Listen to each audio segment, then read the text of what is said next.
peu plus. Manifeste-toi, le Gabon a besoin de toi, afin qu'ici-bas, que l'on sache que Dieu, c'est toi. Et ton âme, l'Église a besoin de toi, afin qu'ici-bas, l'on sache que Dieu, c'est toi. Manifeste-toi, le Gabon a besoin de toi, afin qu'ici-bas, l'on sache que Dieu, c'est toi.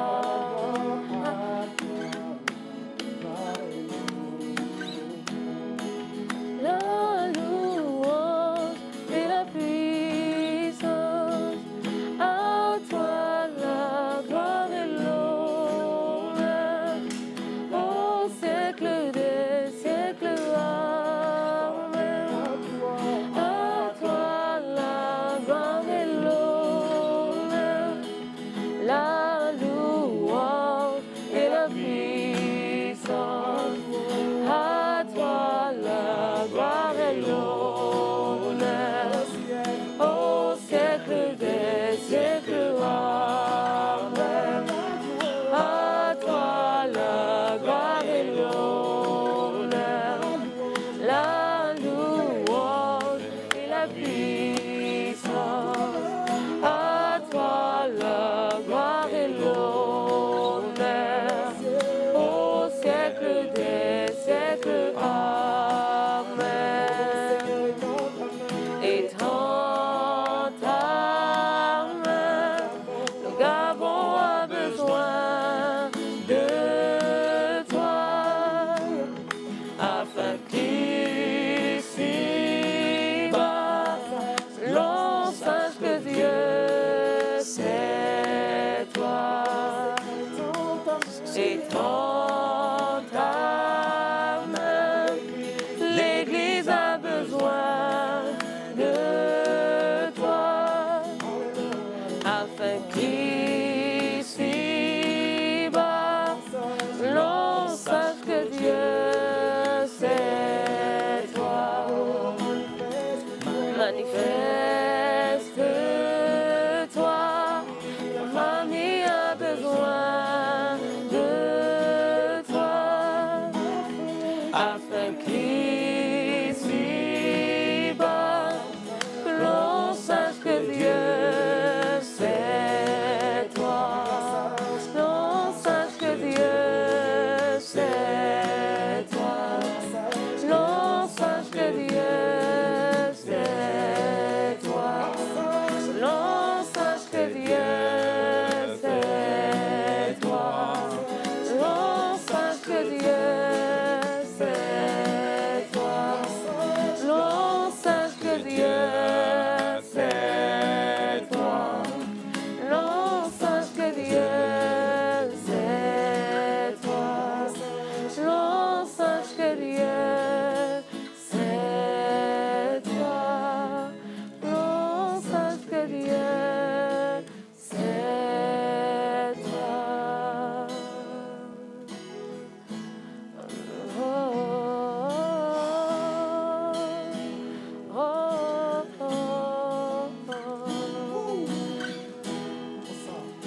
siècles. Amen.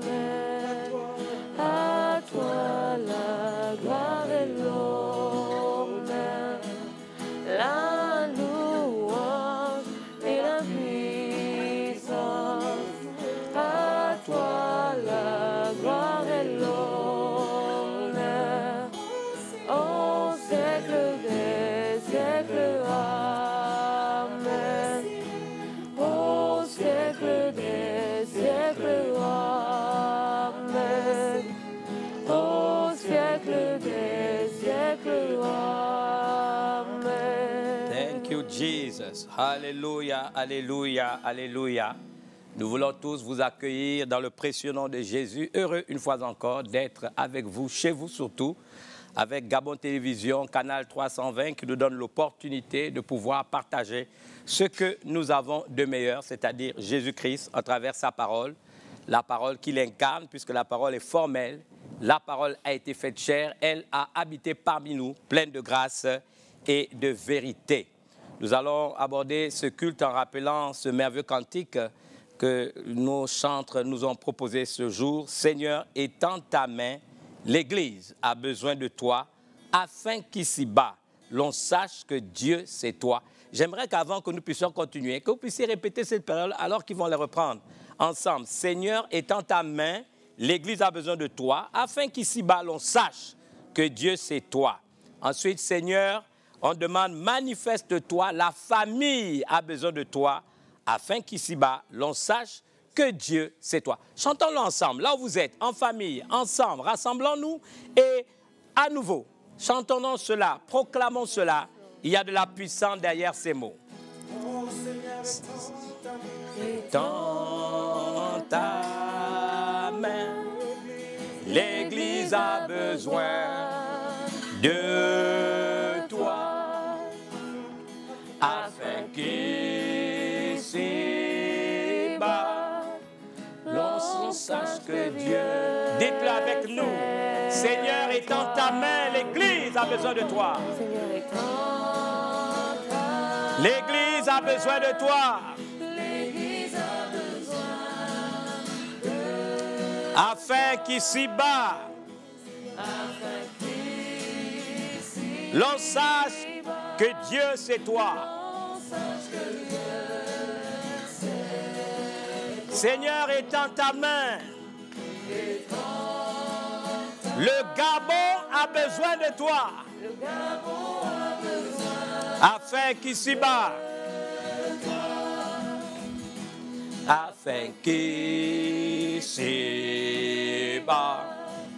l'on sache que Dieu. Seigneur, manifeste-toi. Nos familles ont besoin de toi. Afin qu'ici-bas, l'on sache que Dieu c'est toi. Disons-le encore une fois. Seigneur, étends ta main. L'Église a besoin de toi. Afin qu'ici, l'on sache. Une dernière fois, Seigneur, étends ta main. L'Église a besoin de toi. L'Église a besoin de toi. Afin qu'ici-bas, l'on sache que Dieu c'est toi.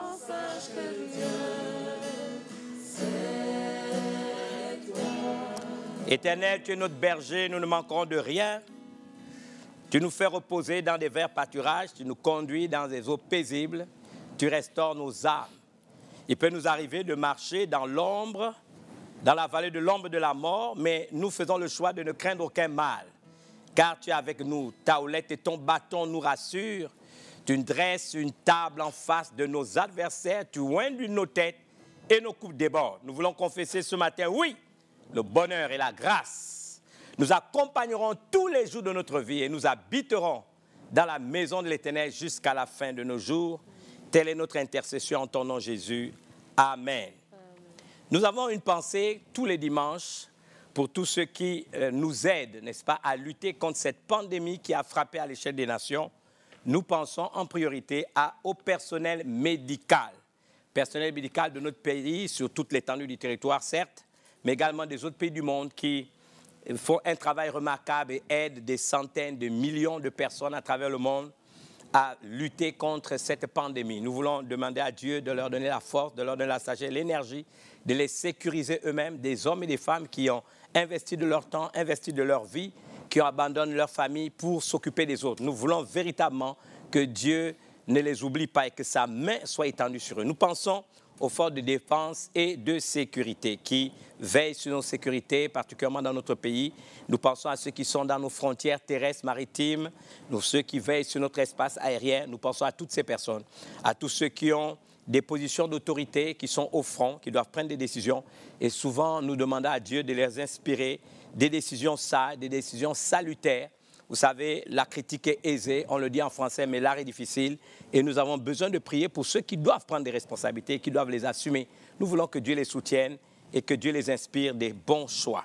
Nous voulons également penser au comité du COPIL, particulièrement, qui a la charge, effectivement, technique de gérer cette pandémie. Nous voulons demander à Dieu véritablement d'étendre la main sur toutes ces personnes. Nous pensons aussi aux familles endeuillées, parce qu'il y en a. Peu importe les raisons, il y a des familles endeuillées. Ils ont besoin que Jésus soit pour eux le consolateur. C'est la raison pour laquelle, tout en pensant à notre nation, pensant à notre Gabon, je vous prie, dans l'unité de prière, comme nous le faisons chaque dimanche, de regarder cet élément et de nous accorder, parce que la Bible déclare si 2 ou 3 s'accordent sur cette terre à demander une chose quelconque, en unité de prière, en unité de pensée, je suis convaincu que la main de Dieu sera sur nous et que nos prières seront exaucées.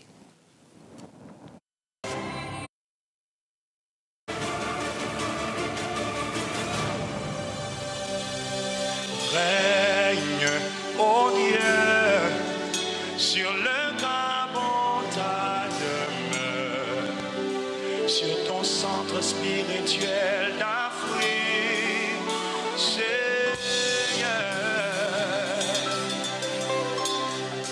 Veille, veille, toi qui ne sommeilles ni ne dors, pour que le monde entier vienne contempler ta gloire. Au Gabon, ô Seigneur, étends ta main. Toi le prince de paix du Gabon, étends ta main, Seigneur. À nouveau, je voudrais vous bénir au nom de notre Seigneur Jésus-Christ, de la bénédiction de l'Éternel qui enrichit et qui ne se fera suivre d'aucun chagrin. Qu'il me soit permis de rappeler ici à tous ceux qui nous suivent et particulièrement le monde religieux en général et la grande famille à laquelle j'appartiens, pentecôtiste, charismatique et de réveil, que notre responsabilité à chaque dimanche est de faire ce que j'appelle une sensibilisation contre cette pandémie, la pandémie du coronavirus Covid-19. Nous avons, en ce qui nous concerne, fait un plan d'adaptabilité qui a été accepté par nos responsables, nos gouvernants, à travers le ministère de l'Intérieur. Et nous avons, sous proposition du Premier ministre, l'ancien Premier ministre, donc, mis en place une commission présidée par le ministre de l'Intérieur. Et cette commission travaille justement pour que nous puissions finaliser et voir valider ce plan pour permettre le plus rapidement possible que nos activités reprennent. Je me réjouis que nous allons reprendre la commission juste après les prestations de serment des nouveaux premiers ministres et des nouveaux membres du gouvernement, donc qui vont prêter serment. Et juste après la commission, on prendra. Je vous demande donc de rester simplement à l'écoute des informations que nous vous donnerons et de profiter de ce temps pour que nous puissions nous organiser pour également mettre en place tout ce qui est nécessaire afin que lorsque nous allons prochainement accueillir nos fidèles, ils puissent être accueillis en toute sécurité. Je dis, je le répète, et c'est pour moi très pédagogique parce que je pense que la répétition a un caractère pédagogique. Nous devons lutter et ne pas permettre que nos lieux de culte soient un foyer de contamination. Pour la raison pour laquelle les mesures barrières sont importantes.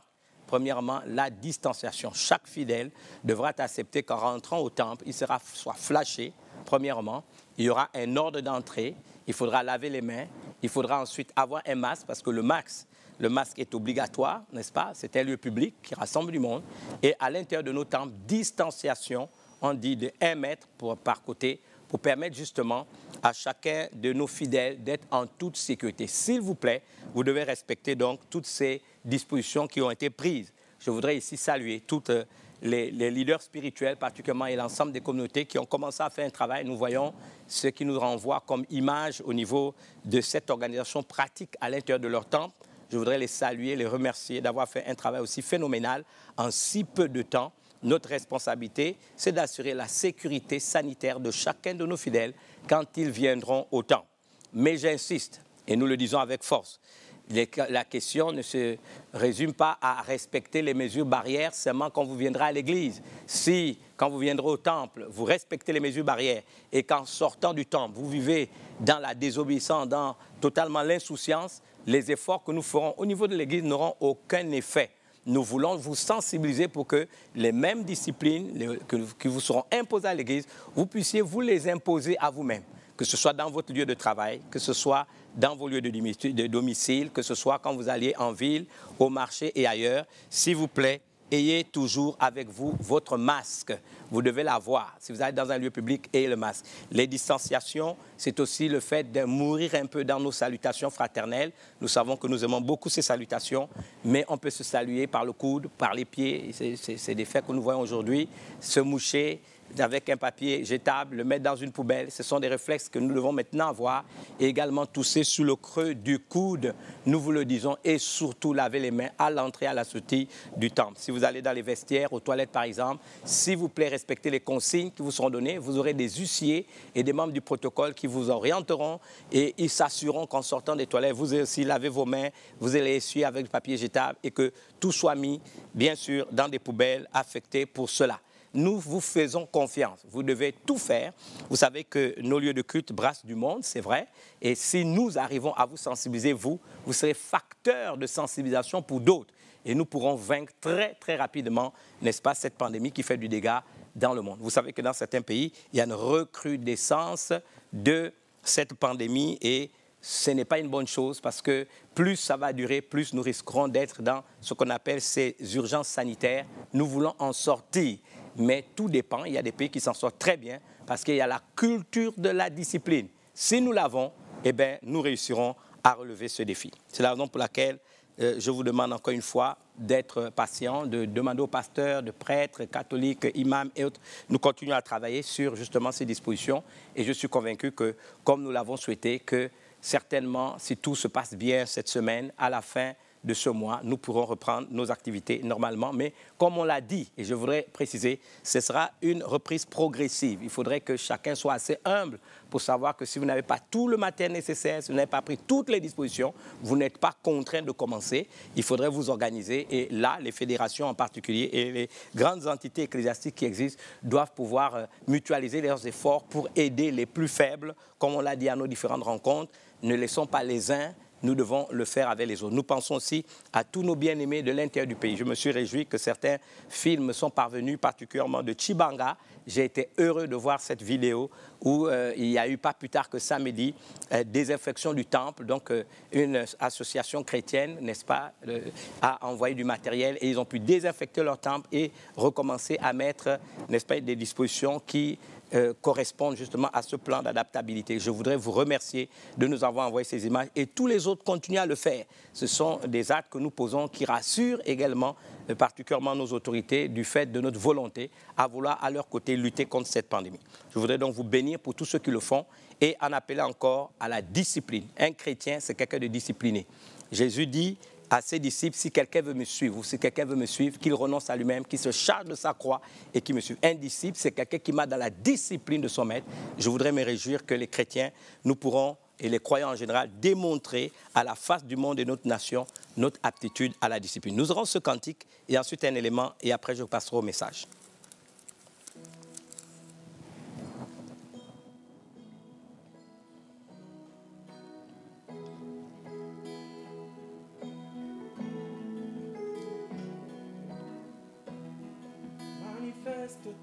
Manifeste-toi Aucun bon a besoin de toi, afin qu'ici-bas, qu'on sache que Dieu, c'est toi. Et dans ta main, l'Église a besoin de toi, afin qu'ici-bas, l'on sache que Dieu, c'est toi. Et dans ta main, l'Église a besoin de toi, afin qu'ici-bas, l'on sache que Dieu, c'est toi. Manifeste-toi, nos familles ont besoin de toi, afin qu'ici-bas, l'on sache que Dieu, c'est toi. Manifeste-toi, nos familles ont besoin de toi, afin qu'ici-bas, l'on sache que Dieu, c'est toi.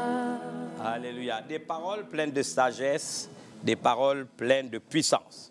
Nous allons suivre un élément, et vous savez que c'est ici notre habitude de pouvoir accompagner nos messages par une incitation à la foi. Et cette incitation à la foi parle de notre responsabilité face à nous-mêmes, face à nos nations. Je voudrais que vous puissiez suivre cet élément avant que le message de ce dimanche puisse vous être partagé. Que Dieu vous bénisse. Et la Bible dit, le 7e ange sonna la trompette, il y eut dans le ciel de fortes voix qui disaient, le royaume du monde est remis à notre Seigneur et à son Christ. Il régnera au siècle des siècles. Vous savez, mon apostolat est lié, on va dire, à 3 axes principaux. Premièrement, le Seigneur m'a mandaté pour donner un message à l'église des derniers temps. Cette église, je l'appelle l'église des vainqueurs. Ce n'est pas des gens qui ont des états d'âme, ce n'est pas des gens qui ont peur, c'est des gens qui sont capables de dire, je veux me laisser persuader, je ne me retirerai pas en arrière pour accomplir ce à quoi Dieu m'appelle. Nous ne sommes pas dans un temps où nous devons nous laisser intimider. Un texte de la Bible dans l'Ancien Testament, qui es-tu, grande montagne? Tu seras abaissé. Vous devez avoir confiance en celui qui vous a mandaté. La Bible déclare, ceux qui se confient en l'Éternel renouvellent leur force. Ils prennent leur vol comme l'aigle. La Bible déclare, ils courent et ne se lassent point.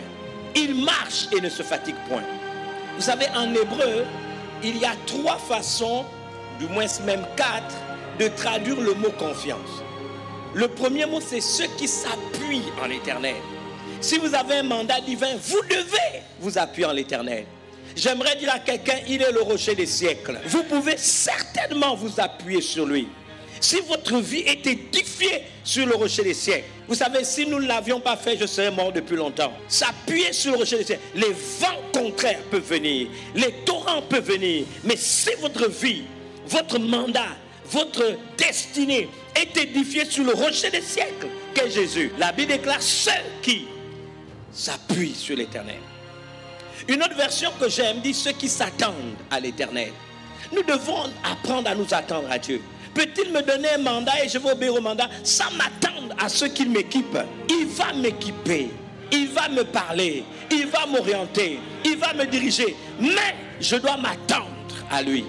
Apprendre à s'attendre à Dieu. Il y a cet infime dans Acte 3. C'est un mendiant. Mais la Bible déclare que Pierre et Jean allaient à l'heure de la prière. Ils ont vu ce mendiant, la Bible dit, ils s'attendaient. Mais même quand vous venez à la maison de Dieu, vous devez vous dire, c'est mon rendez-vous avec Dieu.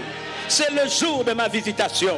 C'est le jour du toucher. Vous devez apprendre à être des âmes sensibles.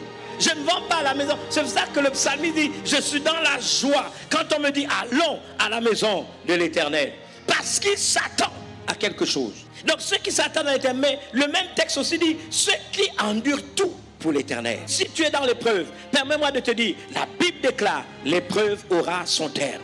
L'épreuve n'existe pas pour que tu meurs. L'épreuve n'existe pas pour que tu chutes. Non, l'épreuve existe pour te rendre plus fort. La Bible déclare, regardez Jacques, je crois l'épître de Jacques, comme un sujet de joie complète, les diverses épreuves par lesquelles nous pouvons être exposés, car l'épreuve produit la patience. Mais il faut que la patience produise la persévérance, afin que nous soyons accomplis, sans faillir en rien. Après le désert, Jésus, rempli de la puissance du Saint-Esprit.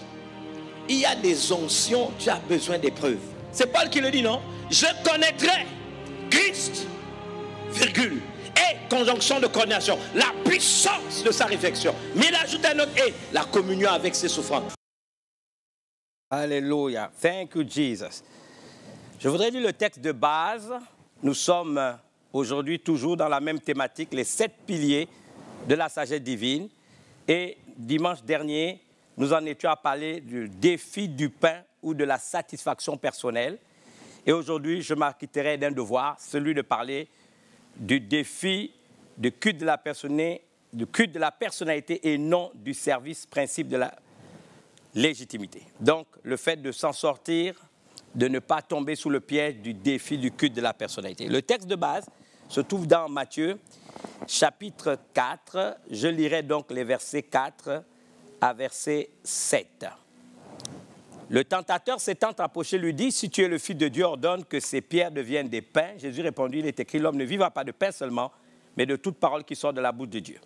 Le diable le transporta dans la ville sainte, le plaça sur le haut du temple et lui dit, si tu es le Fils de Dieu, jette-toi en bas, car il est écrit, il donnera des ordres à ses anges à ton sujet, ils te porteront sur les mains, de peur que ton pied ne heurte contre une pierre. Jésus lui dit, il est aussi écrit, tu ne tenteras point le Seigneur ton Dieu. Il assure mes lendemains. Il s'appelle l'Éternel secours. Et il détient dans sa main les clés de la mort et de son secours. Il assure mes lendemains. Il s'appelle l'Éternel secours. Et il détient dans sa main les clés de la mort et de son séjour. Il assure mes lendemains. Il s'appelle l'Éternel secours. Et il détient dans sa main les clés de la mort et de son séjour. Il assure mes lendemains. Il s'appelle l'Éternel secours. Et il détient dans sa main les clés de la mort et de son séjour. Oh, par lui-même, il existe. Personne n'est plus grand que lui. Et son règne, il subsiste. Demain et aujourd'hui. Par lui-même, il existe. Personne n'est plus grand que lui. Et son règne, il subsiste. Demain et aujourd'hui. Le lendemain, Il assure mes lendemains. Il s'appelle l'Éternel secours. alléluia. Et il détient dans sa main les clés de la mort et de son séjour. Alléluia, alléluia. Heureux d'être à nouveau avec vous pour partager la parole de Dieu. C'est ce que nous avons de meilleur à partager avec vous.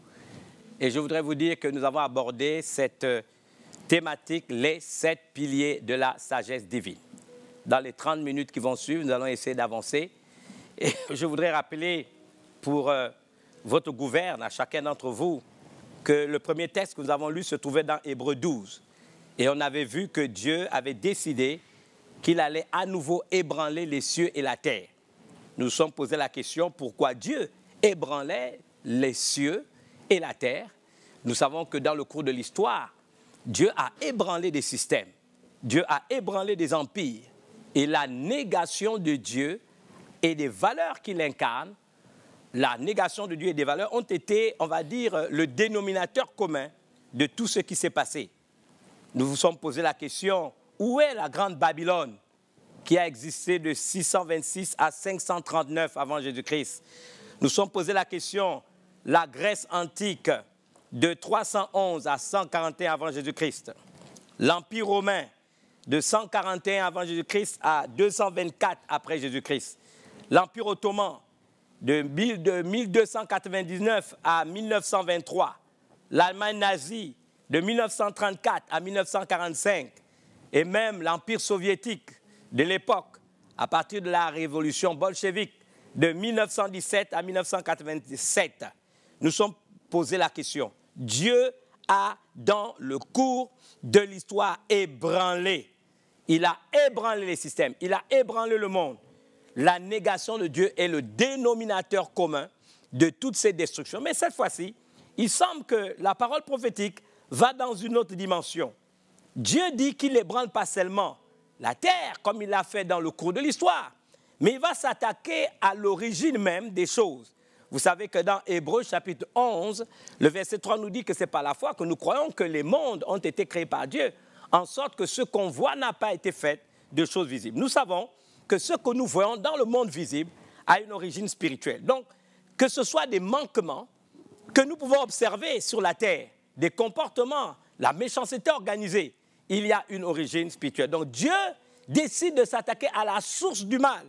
C'est comme ça que nous nous sommes rappelés, si vous vous souvenez bien, qu'il y a eu également dans les systèmes, les idéologies politiques, un jugement divin. Vous savez, Dieu a été le Dieu des nations. Et il a voulu le montrer à travers le cours de l'histoire, comme il l'a fait avec son peuple. Israël n'a été, on va dire ceci, que, on va dire, le pays, la nation, on l'appelle dans la Bible le plus beau des pays, que Dieu a utilisé comme modèle, référence, moule pour les autres nations. Il a voulu révéler à travers ce peuple qui s'était choisi quel était son plan de salut pour toutes les nations. Il en demeure le Créateur. Et c'est comme ça qu'il a été le seul à pouvoir en être véritablement le Créateur, mais également celui qui pourvoyait à tous leurs besoins. Donc, on a connu la théocratie biblique telle que Dieu l'a conçue et qu'il voulait être pour chacune des nations en faisant d'Israël simplement le modèle. Les hommes ont choisi, n'est-ce pas, d'autres systèmes. Le peuple d'Israël lui-même s'est rébellé. Ils ont demandé un roi comme d'autres nations. Et Dieu a affirmé qu'en faisant ce choix, il voulait se détacher de lui pour servir d'autres dieux. C'est comme ça que nous sommes tombés dans la monarchie. Je vous ai montré les limites de la monarchie. La démocratie, souvent qui se transforme en démocratie. L'oligarchie, derrière une démocratie, c'est un petit groupe associé de personnes qui manipulent, n'est-ce pas, comme on le voit aujourd'hui. On manipule, c'est des petits groupes occultes qui manipulent même à l'échelle des nations. C'est eux qui créent les spéculations et tout ce que nous savons. Et nous avons vu la plutocratie, à l'intérieur même de ces oligarchies, il y a des luttes intestines. Alors qu'il dit argent dit pouvoir, ils en ont même allé jusqu'à faire de la technocratie. Mais comme je vous ai dit, technocratie compris, gouvernée par des techniques, y compris occultes. C'est ainsi que j'ai commencé à développer, parce que nous parlons des 7 piliers de la justice. 1, de la nécessité de la miséricorde. Je vous ai parlé donc de la justice. Cette justice a 2 niveaux. Je vous ai parlé de la justice tzaddik. Tzaddik qui signifie juste, le juste milieu. 3 fois dans le Nouveau Testament, la Bible déclare « Et mon juste vivra par la foi ». Mais Paul, qui l'a dit dans Hébreu, qui l'a dit dans Galates et dans Romains, l'emprunte lui-même du livre d'Habakkuk, un livre de prophètes de l'Ancien Testament, et mon juste vivra par la foi. Et donc cette justice sadique, qui est un, on va dire, pilier, n'est-ce pas, de la sagesse, veut qu'il y ait des nuances. Et on s'est approprié Jacques 2,13, la miséricorde triomphe du jugement. Il faut cet équilibre. Donc le premier pilier de la sagesse a voulu qu'au-delà de tout ce par quoi nous pouvons passer, nous devons faire preuve de juste milieu dans nos jugements, dans notre façon de faire les choses sur la terre. Et je l'ai souvent dit, quelquefois, il n'y a pas de sagesse dans nos nations parce que tout le monde pense juger de tout et de rien. Et c'est un comportement, permettez-moi de vous le dire, condamnable. Condamnable pourquoi? Parce que Jésus lui-même ne se prête pas à ce jeu. Dans 1 Corinthiens 2,15, la Bible déclare l'homme spirituel au contraire juge de tout et il n'est lui-même jugé par personne. Mais l'homme spirituel juge de tout, mais il n'est jugé lui-même par personne. L'homme spirituel a la capacité de juger de tout. Mais il ne doit pas être lui-même trouvé en faute. C'est ce que veut dire le texte. Même Jésus, le Fils de Dieu, le reflet de sa gloire, l'empreinte de sa personne, s'est soumis à ce principe. On nous raconte dans l'évangile de Luc, chapitre 12, 13 à 14, quelqu'un dit à Jésus, au milieu de la foule, « Maître, dis à mon frère de partager avec moi notre héritage. » Jésus lui répondit, « Ô homme, qui m'a établi pour être votre juge ou pour faire vos partages ?» Remarquez, Jésus ici dit, « Qui m'a établi ?» Il était fils de Dieu, il était Dieu fait homme, il aurait pu se lever, aller gérer cette affaire. S'il était à mon époque, il aurait dit, « Je ne suis pas inscrit au barreau. » Donc, ce n'est pas parce que nous sommes spirituels, ce n'est pas parce que même nous sommes investis d'une quelconque autorité que nous devons penser que nous avons à juger sur tout et rien, à juger, à condamner, à faire des sentences. Il faut le juste milieu et la miséricorde peut nous éviter bien des problèmes. Dans Matthieu, chapitre 9, la Bible déclare que, et j'aime bien ce texte, Jésus déclare dans sa parole, je voudrais le lire avec vous, comme Jésus était à table dans la maison, voici beaucoup de publicains et de gens de mauvaise vie vinrent se mettre à table avec lui et avec ses disciples. Les pharisiens virent cela et ils dirent à ses disciples, pourquoi votre maître mange-t-il avec des publicains et des gens de mauvaise vie? Ce que Jésus a entendu, il dit, ce ne sont pas ceux qui se portent bien qui ont besoin de médecins, mais les malades. Allez et apprenez ce que signifie « Je prends plaisir à la miséricorde et non au sacrifice, car je ne suis pas venu appeler des justes, mais des injustes. » Jésus a toujours fait appel à la miséricorde. Et quelquefois, si nous pensons du fait des valeurs qui sont les nôtres, ce qui est certainement bien, ou de nos postures, que nous avons à juger tout le monde, nous sommes dans l'erreur. La miséricorde incite au salut, au pardon. Et quand nous voulons bien vivre, particulièrement dans un pays, nous devons pouvoir, je dis, développer, promouvoir ces choses pour nous faire tout simplement expérimenter les faveurs et les grâces que Dieu veut attacher à nos vies. Nous en sommes donc arrivés à parler d'une autre dimension du pilier de la sagesse, c'est Givour. Cette fois-ci, c'est cette justice qui est la rigueur, qui est faite de discipline. Vous savez, dans la vie, je le dis souvent, il y a 3 facteurs de réussite. Vous avez la connaissance, mais la connaissance dans les facteurs de réussite ne représente que 10%. Mais vous avez le caractère, et le caractère, c'est 40%. Vous avez aussi l'environnement c'est 50%. Mais je voudrais parler du caractère. Vous savez, tout doit commencer avec le caractère. Je peux être diplômé d'Harvard, d'Oxford, de la Sorbonne, avec une grande, on va dire quoi, une agrégation en économie. Et puis maintenant, je rentre dans mon pays, on me donne des responsabilités et je suis le plus grand voleur de la République. Vous voyez, ce n'est pas mon diplôme qui va me sauver. La connaissance, c'est 10%. Mais je pourrais être sauvé si j'ai du caractère. Parce que tout doit commencer avec le caractère. Et le caractère, c'est 40% dans le facteur de réussite. C'est la raison pour laquelle j'ai parlé du défi du pain ou de la satisfaction personnelle. Nous sommes dans le deuxième pilier après la miséricorde que j'ai appelé Givour, c'est-à-dire cette rigueur, cette discipline qui est nécessaire comme pilier de la sagesse. Et donc, on a vu que Satan propose à Jésus, c'est d'inspiration satanique. Si tu es le Fils de Dieu, transforme ces pains, cette pierre en pain. Donc, utilise ton pouvoir pour satisfaire un besoin personnel. Et Jésus ne va pas le faire. Il avait le pouvoir de le faire. Il ne l'a pas fait. C'est du domaine du caractère, c'est du domaine de la discipline qui doit être un pilier. Quand on construit sa vie, quand on construit son pays, son État, il y a la miséricorde, mais il y a la discipline. On ne peut pas vivre que sur... Vous savez, c'est comme un oiseau qui a deux ailes. Pour qu'il puisse voler, il a besoin de ces deux ailes.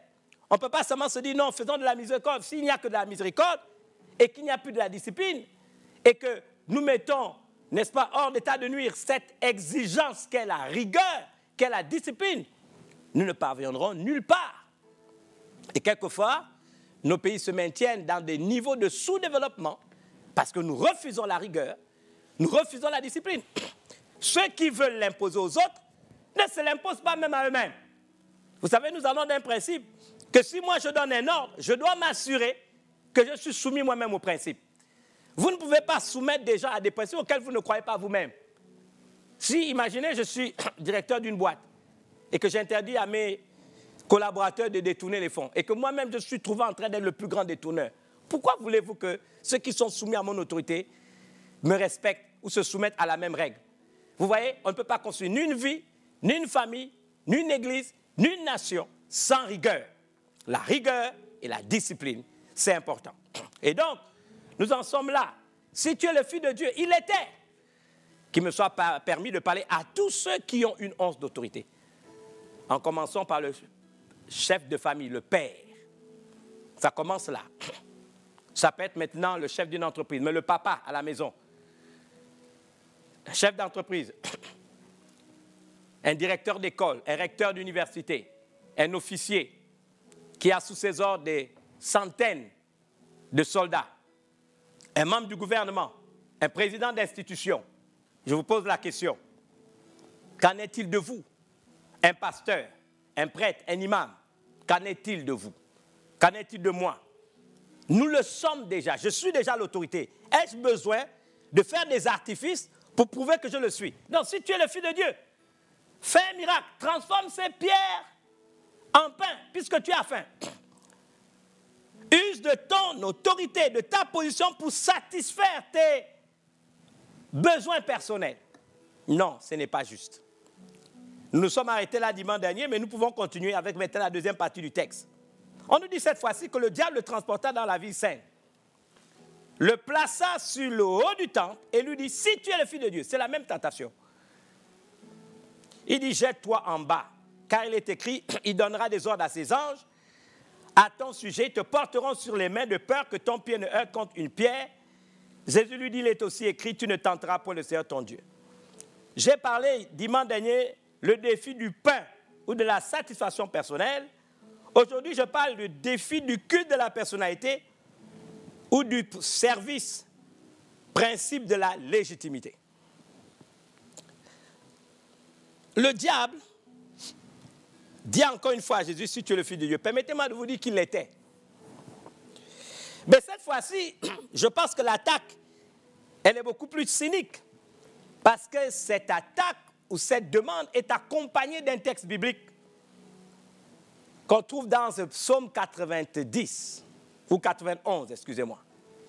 Il dit, il est écrit, si tu te jettes, il n'y a aucun problème. La Bible dit qu'il ordonnera à des anges de te porter dans leurs mains de peur que ton pied ne heurte contre une pierre. Jésus aurait pu dire, j'ai un texte biblique qui me conforte dans ma position.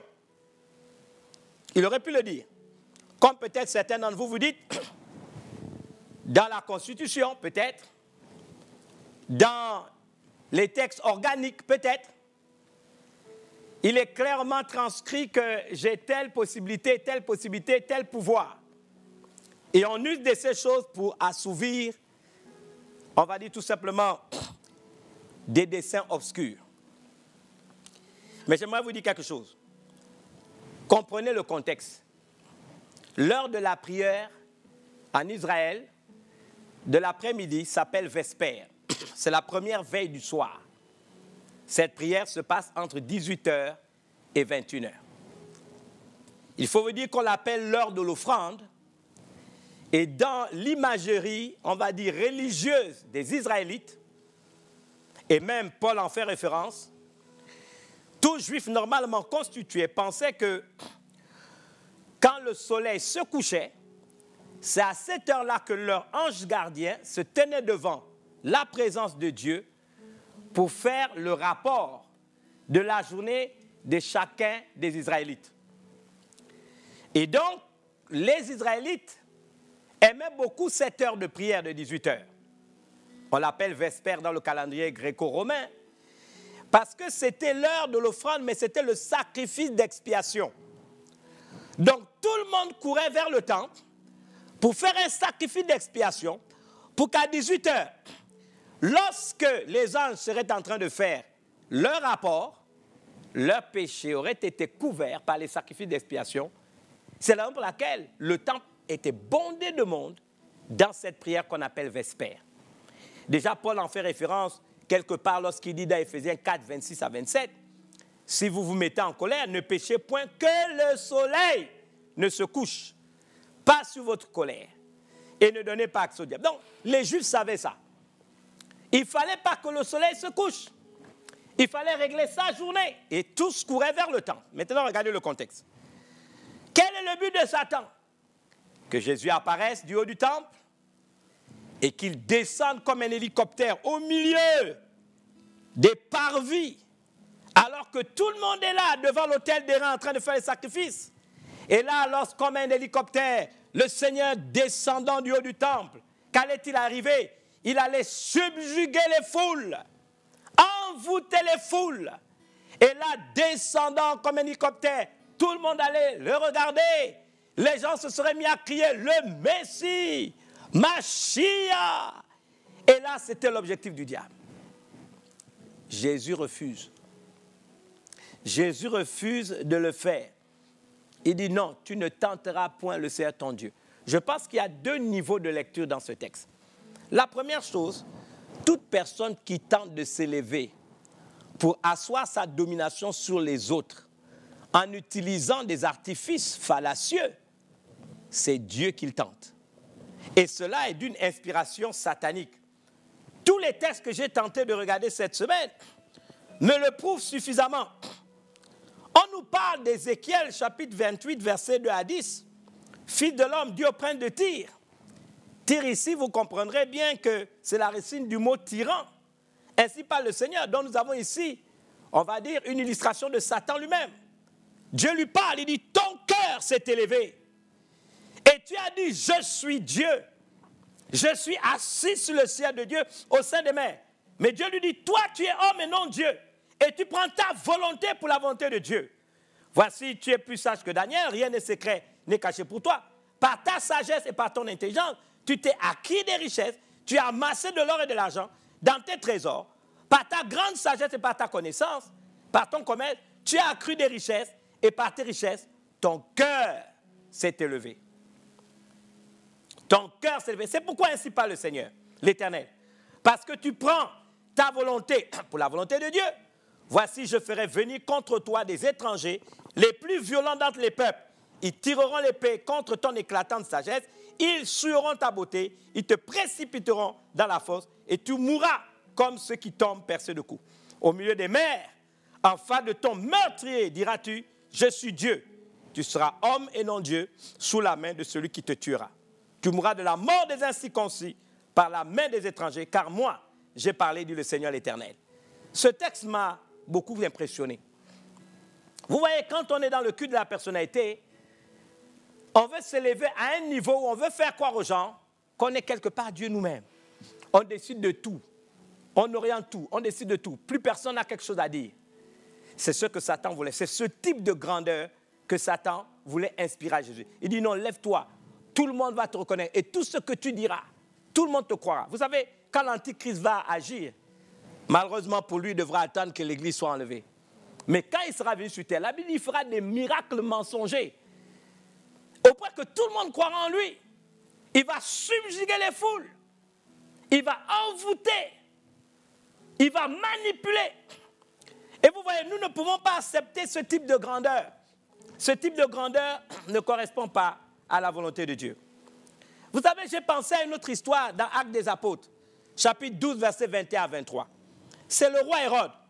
On dit un jour fixé, Hérode revêtu de ses habits royaux et assis sur son trône, les harangua publiquement. Le peuple s'écria, voix d'un Dieu et non d'un homme. Au même instant, un ange du Seigneur le frappa. Parce qu'il n'avait pas donné gloire à Dieu, il expira rongé des vers. Voici un monarque. Il harangue les foules, il subjugue les foules. Il se lève au niveau de Dieu. Il pense qu'il a atteint le niveau où il est Dieu homme. Bien-aimé, il y a des domaines que Dieu s'est réservés. Et si vous dépassez la ligne, vous trouverez celui qui est Dieu de l'autre côté. J'aimerais vous dire que le Seigneur Jésus, lui, il a inversé l'ordre des choses. Il a dit, le plus grand parmi vous sera votre serviteur. Quiconque s'élèvera sera abaissé, et quiconque s'abaissera sera élevé. Jésus savait que c'était tenter Dieu. Vous savez, nous sommes dans un monde où les gens utilisent tous les artifices possibles et inimaginables. C'est de là que vient la recherche effrénée de l'argent et du pouvoir. L'insatiabilité dans la recherche effrénée de l'argent et du pouvoir vient de là. Cette nécessité de pouvoir monter la grandeur. Nous sommes grands, nous sommes puissants. Dans quel but? Quelle est la finalité? Pas servir. C'est servir et mater, écraser les faibles, réduire à néant et s'imposer. Malheureusement, je fais partie de ceux qui pensent qu'il ne faut pas regarder la saleté qui est dans l'œil du voisin sans regarder la saleté qui est dans son propre œil. Ce que je dénonce et que nous trouvons de manière, on va dire, tout à fait normale et ordinaire dans le monde, ce que nous appelons le monde. N'est-il pas triste qu'on le voit aussi dans l'Église? N'avons-nous pas des gens qui, peut-être aujourd'hui, sous le prétexte d'être oints, serviteurs de Dieu, apôtres, prophètes, évangélistes, pasteurs, docteurs, archibishop, bishop, général de l'armée de Dieu et tous les titres qu'on peut se donner, n'y a-t-il pas aussi le culte de la personnalité avec tous ces artifices comme autour? Paul a dû parler aux Galates en disant « Qui vous a fasciné ?» Le grand rabbin apôtre Paul a dit littéralement en grec, c'est écrit « Qui vous a envoûté ?» Dans une version moderne qui est plus proche des textes originaux, on dit « Qui vous a ensorcelé ?» Aujourd'hui, nous voyons des spectacles ignobles, même dans le milieu religieux, sous le prétexte d'avoir l'onction, sous le prétexte d'avoir l'autorité spirituelle. Est-ce que l'autorité spirituelle dont je suis investi m'autorise à tout dire, à tout faire, à tout condamner? De qui je détiens ce pouvoir? Jésus a dit, qui m'a établi? Nous sommes dans un monde où les gens s'auto-établissent. Nous sommes dans un monde où les gens s'auto-établissent. Il a dit, qui m'a établi? C'est important que nous puissions rentrer en nous-mêmes. Dans un deuxième niveau de lecture, Jésus a dit à Satan, tu ne tenteras pas le Seigneur ton Dieu. En d'autres termes, il lui a dit, je suis moi-même Dieu, tu ne peux pas me tenter. J'aimerais que nous en restions là pour aujourd'hui. Que nous rentrions en nous-mêmes et que nous posions la question, si la grandeur est dans le service, qu'est-ce qui t'inspire à rechercher la grandeur? Le plus grand sera le serviteur. Le plus grand, c'est le serviteur. Jésus a inversé l'ordre des choses. Je dis souvent à mes autorités, toute autorité vient de Dieu. Et celui qui résiste à l'autorité résiste à l'ordre établi par Dieu. Ce n'est même pas négociable. Ça, c'est Dieu dans son domaine légal. Mais le même Dieu dit, le plus grand, c'est le serviteur. Toute personne qui aspire à la grandeur doit aussi se mettre au service. Parce que la légitimité de la grandeur que Dieu te donne est proportionnelle à ta capacité de te mettre au service des autres. Dieu n'élève personne pour tuer, écraser, abaisser, humilier. Dieu élève des gens pour se mettre au service des plus faibles. Si tu as réussi, si Dieu t'a élevé, si Dieu t'a comblé, entre en toi-même et pense un seul instant qu'il a fait pour que tu aides les plus faibles.